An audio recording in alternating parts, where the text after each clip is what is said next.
Debraj Chakraborty just একটা নাম নয়, মমতা বন্দ্যোপাধ্যায় এবং অভিষেক বন্দ্যোপাধ্যায় জায়গায় জায়গায় ভাইপো তৈরি করে উঠলো। সেরকম ভাইপো যদি ক্লাস ধরা হয় তো উত্তর চব্বিশ পরগনার ভাইপো হলো দেবরাজ চক্রবর্তী।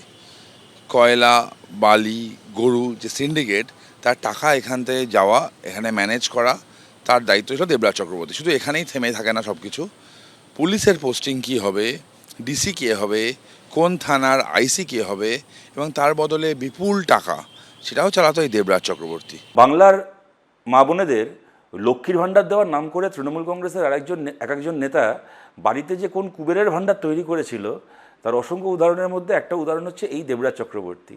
তৃণমূলের নেতা হওয়ার পরে, কাউন্সিলর হওয়ার পরে, বউ এমএলএ হওয়ার পরে এখন বাজার করতে যেত বিদেশি গাড়ি চেপে।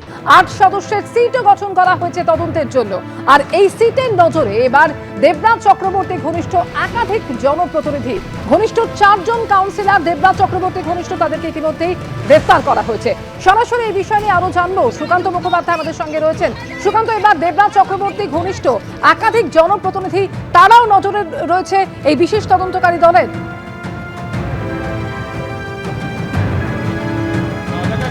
বাগুইআটি থানা সূত্রে জানা যাচ্ছে সিট অর্থাৎ স্পেশাল ইনভেস্টিগেশন টিম যে 8 জন সদস্য এটাকে লিড করছে, তাদের তরফে 4 জনকে ইতিমধ্যে নোটিশ করা হয়েছে যারা দেবরাজ চক্রবর্তী ঘনিষ্ঠ।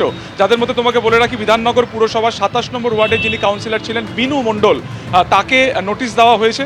দ্বিতীয়ত হচ্ছে মনীষ মুখার্জি 24 নম্বর ওয়ার্ডের, তাকে নোটিশ দেওয়া হয়েছে।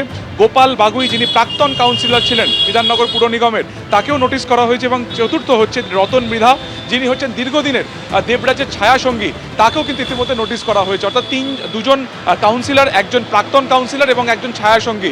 গতকাল রাত্রে এদের প্রত্যেককে নোটিশ দেওয়া হয়েছে। আজকে তাদেরকে বেলা 12টা নাগাদ বাগুইআটি থানাতে ডাকা হয়েছে। কিন্তু পুলিশ সূত্রে যেটা জানা যাচ্ছে যে তারা যখন নোটিশ দিতে যান তখন কিন্তু এই 4 জনই কার্যত পলাতক এবং তারা এলাকাতে নেই। এবং সেই ক্ষেত্রে দাঁড়িয়ে এই নোটিশ কিন্তু তাদের পরিবারের যারা সদস্য রয়েছেন তাদের হাতে দিয়ে আসা হয়েছে। এবং আজকে 12টা নাগাদ তাদেরকে আসতে বলা হয়েছে। এবং আজকে যদি তারা না আসেন সেক্ষেত্রে আজকে ফের দ্বিতীয় দফার নোটিশ এদেরকে পাঠানো হবে। কেন এদেরকে নোটিশ করা হচ্ছে? পুলিশ সূত্রে যেটা জানা যাচ্ছে যে মনীষ মুখার্জি 24 নম্বর ওয়ার্ডের যিনি কাউন্সিলর, তার বিরুদ্ধে যেটা অভিযোগ, আমরা জানি যে অভিজিৎ সাহা যিনি প্রমোটার, কেষ্টপুরের বাসিন্দা, যার অভিযোগের ভিত্তিতে দেবরাজ চক্রবর্তীকে পুরুলিয়া ঝাড়খণ্ডে বর্ডার থেকে গ্রেফতার করা হয়। সেই অভিজিৎ সাহা আমাদেরকে পরশুদিনকে ইন্টারভিউ দিয়েছিলেন। সেখানে তিনি বলেছেন যে 2023 সালে তার কাছ থেকে 30 লক্ষ টাকা চেয়েছিলেন দেবরাজ চক্রবর্তী।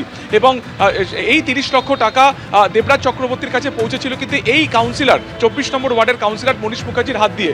এবং শুধুমাত্র তিনি দেবরাজকে 30 লাখ টাকা দিয়েছেন তা নয়, মনীষ মুখার্জিকেও 5 লাখ টাকা দিয়েছিলেন। অর্থাৎ যে মামলাতে গ্রেফতার হয়েছিলেন দেবরাজ চক্রবর্তী, সেই মামলাতে সরাসরি যুক্ত হচ্ছেন এই মনীষ মুখার্জি, যিনি ঘটনার পর থেকে পলাতক। দ্বিতীয়ত হচ্ছে রতন মৃধা, দীর্ঘদিনের ছায়াসঙ্গী এবং দেবরাজের হাল একেবারে সম্পর্কে যাবতীয় তথ্য কিন্তু এই রতন মৃধার কাছে আসে। সেও কার্যত পলাতক, এই মুহূর্তে তাকে খুঁজে পাওয়া যাচ্ছে না, তাকেও নোটিশ করা হয়েছে।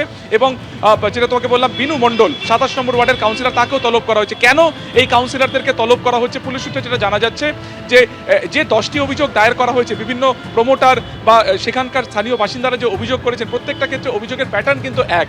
যে কোনো প্রমোটার যখন এই সমস্ত কাউন্সিলরের এলাকাতে কোনো প্রমোটিং করতেন, পুরসভার তরফে তাদের কাছ থেকে নোটিশ আসতো কোনো না কোনো লিগালিটি দেখিয়ে, বা যে এটা কোনো রকম পোর্শন বেআইনি রয়েছে, এবং সেই নোটিশ দেখানোর পরেই কিন্তু তাদের কাছ থেকে টাকা চাওয়া হতো। এবং এই টাকা চাওয়ার ক্ষেত্রে বড় ভূমিকা পালন করতেন কিন্তু এই কাউন্সিলররা। পরবর্তী সময় যে টাকা ধার্য করা হতো তার থেকে কিছু টাকাতে সেটা রফা করা হতো।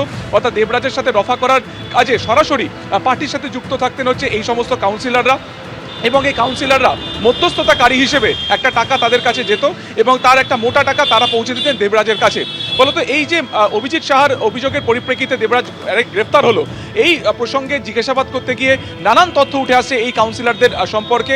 এবং সেই কারণে কিন্তু 4 জনকে তলব করা হয়েছে। শুধুমাত্র এই 4 জন নয়, যেটা আমরা পুলিশ সূত্রে বা সিট সূত্রে জানতে পারছি যে তাদের স্ক্যানারে রয়েছে বিধাননগর পুর নিগমের আরও একাধিক কাউন্সিলর যারা দেবরাজ ঘনিষ্ঠ ছিলেন।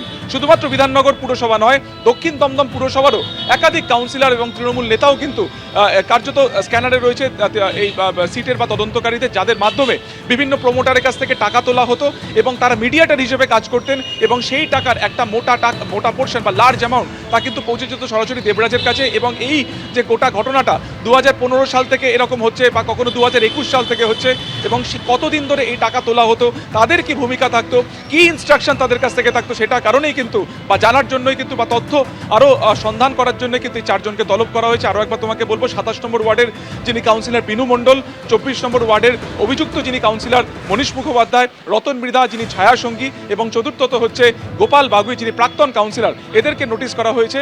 এবিপি আনন্দ, এগিয়ে থাকে, এগিয়ে রাখে।